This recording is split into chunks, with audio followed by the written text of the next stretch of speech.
अस्सलाम वालेकुम, मैं हूँ Sadia Uzair. Welcome back to Sadia Uzair's kitchen. तो आज मैं आपके साथ शेयर कर रही हूँ बहुत ही आसान सी और सिर्फ 3 इंग्रीडिएंट्स के साथ बनने वाली यमी सी कैरेमल टॉफ़ी। बिस्मिल्लाहिर्रहमानिर्रहीम। तो सबसे पहले स्टेप में हमने जिस मोल्ड में टॉफ़ी को सेट करना है उसे मक्खन या घी से अच्छे से ग्रीस कर लेंगे। ग्रीस करने के बाद इसमें लगाएंगे बटर पेपर और इसे भी मक्खन या घी से ग्रीस करेंगे ताकि टॉफ़ी के सेट होने के बाद बटर पेपर को ईजिली रिमूव कर सकें।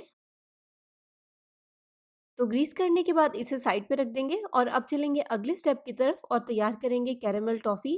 तो टॉफ़ी बनाने के लिए यहाँ पर मैंने एक फ्राइंग पैन को चूल्हे पर रख दिया है। इसमें शामिल करेंगे 1 कप चीनी और चीनी को अब हमें कंटिन्यूस चम्मच चलाते हुए हल्की आंच पर पकाना है। इसको हम इतनी देर तक पकाएंगे जब तक कि चीनी अच्छे से मेल्ट होकर कैरेमल हो जाए। तो ये देखिए चीनी कितने अच्छे से मेल्ट होकर कैरेमल हो गई है। इस पॉइंट पर हमें बहुत एहतियात रखनी है और इसको जलने से बचाना है। अब इसके नीचे फ्लेम को बिल्कुल हल्का कर देंगे और इसमें शामिल करेंगे आधा कप क्रीम। हल्की आंच पर बहुत ही एहतियात के साथ इसकी मिक्सिंग करेंगे।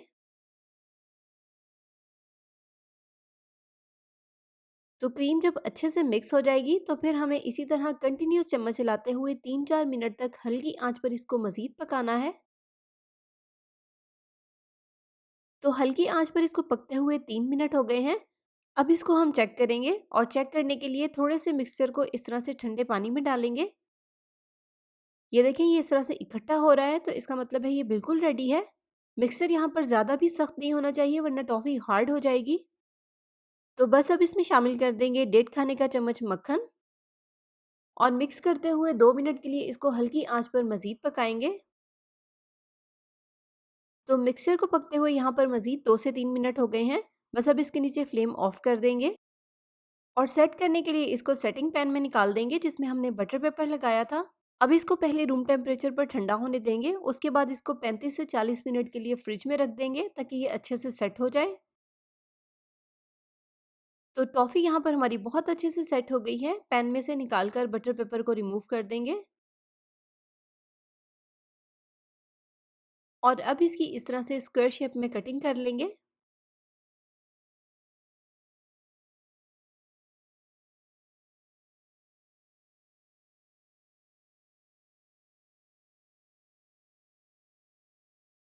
शेप आप इसको अपनी मर्ज़ी के मुताबिक कोई भी दे सकते हैं। इस तरह से स्क्वायर में काटना चाहें तो स्क्वायर में काट लें या आप इसे रेक्टेंगल शेप में भी काट सकते हैं।